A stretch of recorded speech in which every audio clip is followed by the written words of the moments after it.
छोटे दुकानदारों, व्यापारियों और कारोबारियों पर कॉरपोरेट जगत के मंडराते खतरे को लेकर all Rajasthan trade and industry association ARTIA ने आवाज़ उठाई। आरतिया के अध्यक्ष विष्णु भूत, संरक्षक आशीष सराफ, कार्यकारी अध्यक्ष प्रेम बियाणी, एडवाइजर ज्ञान प्रकाश और वरिष्ठ उपाध्यक्ष कैलाश शर्मा ने कहा है कि देश की अर्थव्यवस्था में छोटे दुकानदारों का बहुत बड़ा योगदान है। अब व्यापार पर कब्जा करने के लिए रिटेल कारोबार में कॉरपोरेट जगत के मॉल महानगर ही नहीं, छोटे कस्बों में भी खुल रहे हैं। इससे छोटे दुकानदारों के सामने अस्तित्व का संकट खड़ा हो गया है। गांव और कस्बों में ये दुकानें पीढ़ी दर पीढ़ी चलती आ रही हैं और इनसे बड़ी संख्या में लोग रोजी रोटी कमा रहे हैं।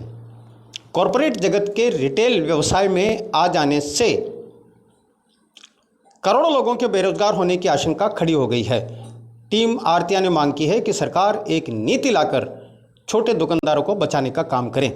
इस संबंध में आरतिया के चेयरमैन कमल कंदोई के विचार जानते हैं।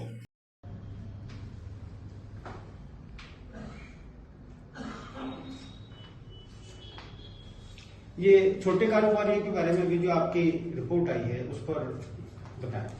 देखिए, छोटे कारोबारी वैसे तो बेचारे छोटे थे, बड़े होने थे। जैसे कि खुली अर्थव्यवस्था का दौर है, छोटे से बड़ा होता ही है, बड़े से बड़ा होता है।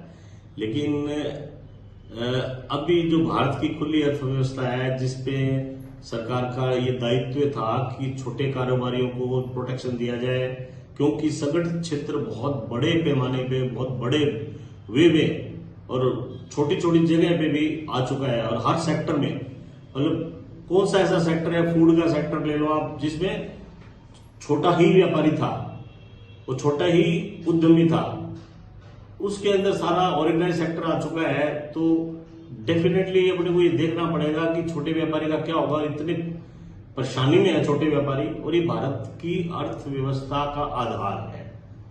अपना जो आर्थिक सिस्टम बना हुआ है, अपना आर्थिक सिस्टम में अपन जरा देखेंगे, अपने भारत की इतनी बड़ी जनसंख्या है, वो कैसे बढ़ रही है, तो हम देखेंगे कि 60 साल 70 साल तक आदमी काम करते हैं।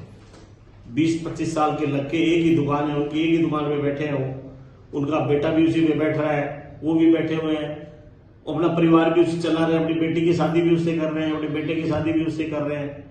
वो तो बहुत थोड़ी थोड़ी पूंजी से थोड़ा थोड़ा काम चला के वो किसी तरह से अपने सिस्टम को बनाया हुआ था।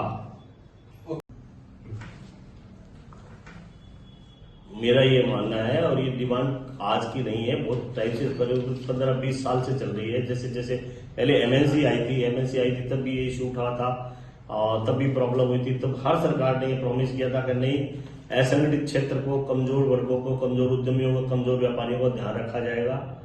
अमीर और अमीर हो, ये सरकार की पॉलिसी नहीं होनी चाहिए। तो इसके अंदर 100% पॉलिसी लानी चाहिए, इनको प्रोटेक्शन देना चाहिए। इनको कैसे प्रोटेक्शन मिले? सरकार अपने लेवल पे ये बात नहीं है कि कुछ नहीं कर रही है, कुछ कर रही है, लेकिन उसका इफेक्ट नहीं आ रहा है, क्योंकि ऑर्गेनाइज सेक्टर खुल के जो है इसके अंदर आ गया है। अब इसका क्या इलाज हो सकता है?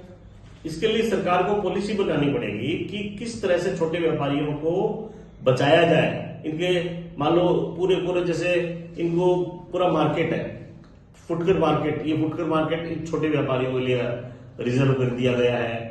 यहाँ पे बड़े स्टोर्स नहीं आएंगे, उनके उसको टैक्स का रिलैक्सेशन हो सकता है। इसके अलावा उनके लिए कोई ऐसे पर्टिकुलर सोसाइटी बनाई जा सकती है, कार्टेल बनाया जा सकता है, ताकि उनको भी सस्ता माल मिल जाए। सरकार उसमें भी ऐसा कर सकती है कि ठीक है, उनको सस्ता माल मिलने के लिए उनके लिए कुछ व्यवस्था हो जाए, क्योंकि बड़े कॉर्पोरेट तो बहुत क्वांटिटी में माल बहुत महंगा खरीद के वो सस्ता खरीद लेते हैं, तो उनको दिक्कत नहीं है। छोटा व्यापारी सस्ता कहां से खरीदेगा? तो उसके लिए सरकार उनको ये भी एक व्यवस्था कर सकती है कि उनके लिए उनको उस तरह से माल सस्ता मिल जाए। सरकार के पास काफी फॉर्मेट है इसको सॉल्व करने के लिए। अगर डिटेल में अपन जाए तो काफी देर लगेगी। मतलब जैसे प्रतिस्पर्धा आयोग है, व्यापारिक प्रतिस्पर्धा आयोग बना हुआ है, उस आयोग के अंदर भी अगर उसके अमेंडमेंट किए जाए, उस आयोग को अच्छी तरह से एक्टिव किया जाए, तो भी काफी कुछ कंट्रोल इस प्रॉब्लम को लेकर किया जा सकता है।